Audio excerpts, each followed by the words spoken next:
E quando falamos de Cuba, do Caribe militarizado e de tensões que parecem sempre voltar para o mesmo ponto do mapa, é impossível não lembrar do líder que enfrentou tudo isso antes de qualquer outro.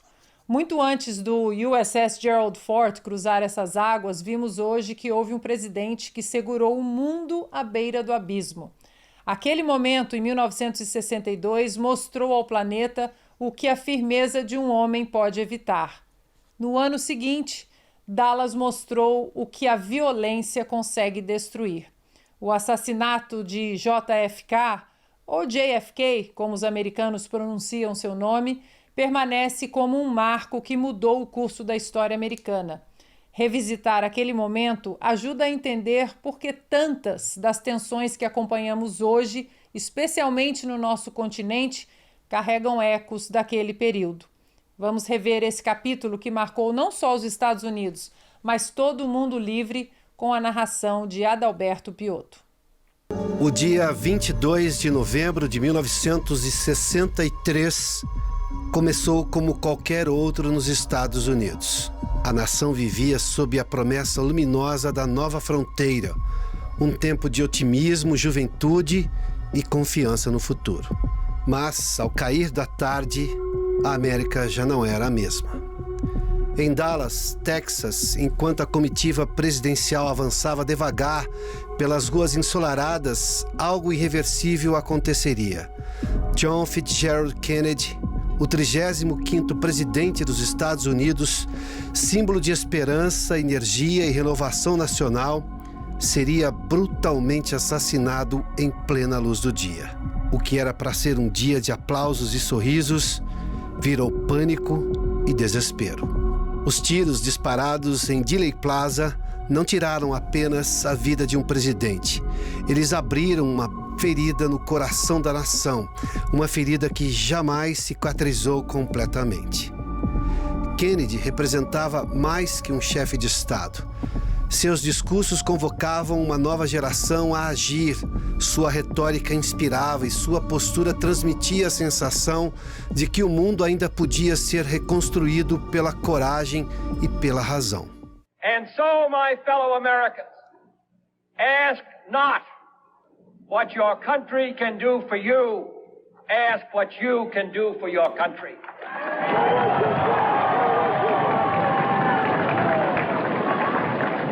Naquela tarde, em Dallas, tudo se desfez.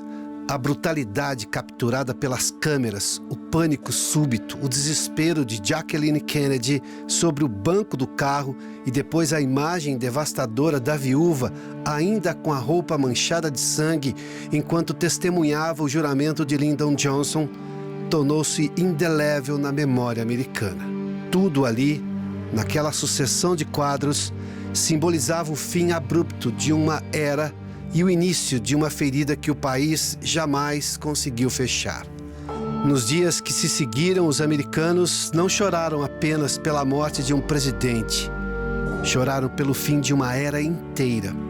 As imagens do país em luto do pequeno John, saudando o caixão do pai de uma nação paralisada pela tristeza, transformaram-se em símbolos permanentes da dor americana.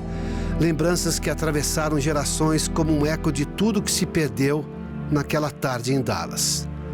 Logo após o crime, Lee Harvey Oswald foi detido, mas seu assassinato ao vivo diante das câmeras por Jack Ruby apenas aprofundou as dúvidas. Desde então, dezenas de teorias surgiram e se multiplicaram, mas nenhuma delas foi capaz de dissipar completamente o mistério. JFK não foi apenas um líder que partiu, foi uma promessa interrompida. E se aquela tragédia parecia pertencer a um passado remoto, em 13 de julho de 2024, o mundo inteiro prendeu a respiração diante de uma história que, por um fio, quase voltou a se repetir. Em Butler, na Pensilvânia, um disparo contra Donald Trump, a poucos metros de distância, reacendeu instantaneamente as sombras de 1963.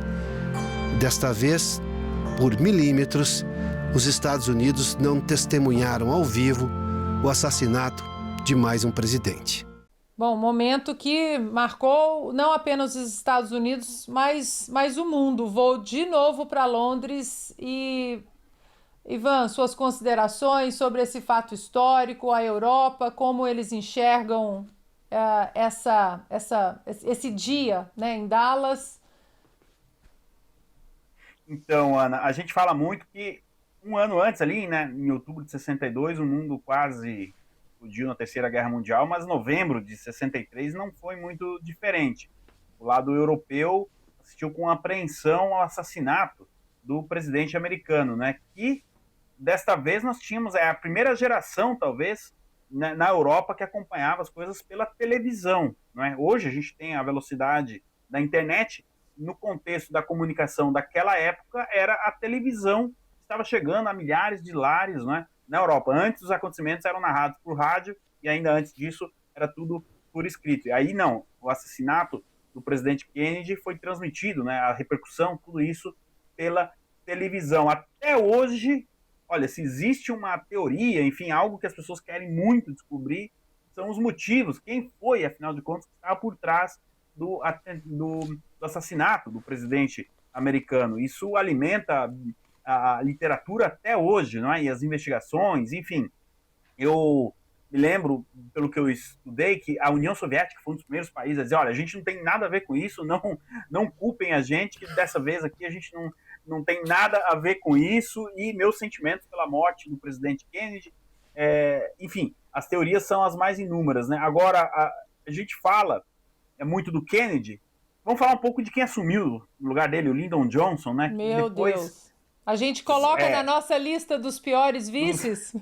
Com certeza a gente coloca. Aí a gente tem a escalada da guerra do Vietnã, que vai gerar o caos que foi a convenção do Partido Democrata de 68, o assassinato do irmão do Kennedy, o Bob Kennedy, poucas pessoas lembram disso, mas o Bob Kennedy, pai do atual secretário de saúde da administração Trump, né, do Kennedy, foi assassinado em 68, e o Partido Democrata, Ana, a partir do assassinato de Kennedy, ele começa a dar esse passo em direção a essa esquerda que a gente vê hoje, essa esquerda woke, essa esquerda, né, das pautas, enfim, radicais, e parecia, eu tenho a sensação, Ana, mas você morando aí nos Estados Unidos, morando na Califórnia, que é um dos principais estados, assim, dos Estados Unidos, pode até resumir isso melhor, mas parece que o Kennedy era a última barragem contra esse avanço dessa esquerda dentro, pelo menos, do Partido Democrata, que acabou eclodindo ali em 68, não à toa a gente teve o maio de 68 em Paris, parece que 68 é um daqueles anos que a história decide, vai acontecer tudo aqui, como foi 2016,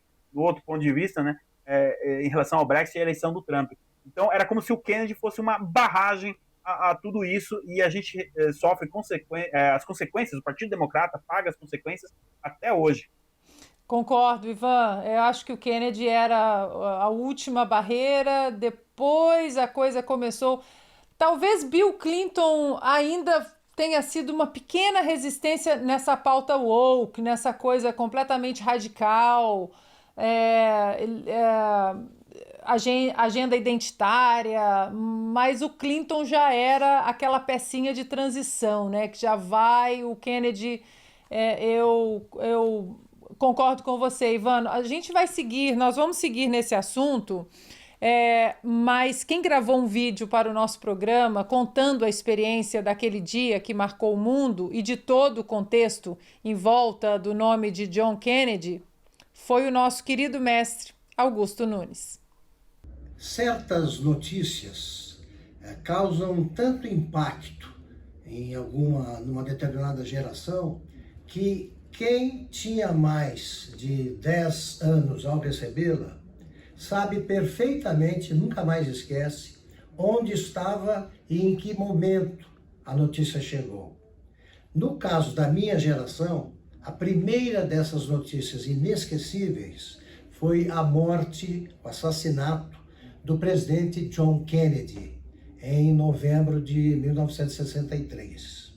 Eu tinha 14 anos, recém-completados, estava na piscina do clube da minha cidade, o Clube Imperial, e para mim, aquele foi o momento em que morreu o presidente do país em que viviam todos os mocinhos da minha infância e começo de adolescência. Ele era o mocinho dos mocinhos.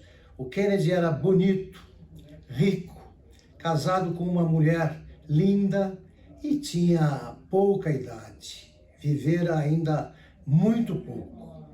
A notícia da morte do Kennedy é a primeira desse conjunto de notícias que marcaram a minha geração, como a queda das Torres Gêmeas, por exemplo, é uma delas. São 4 ou 5.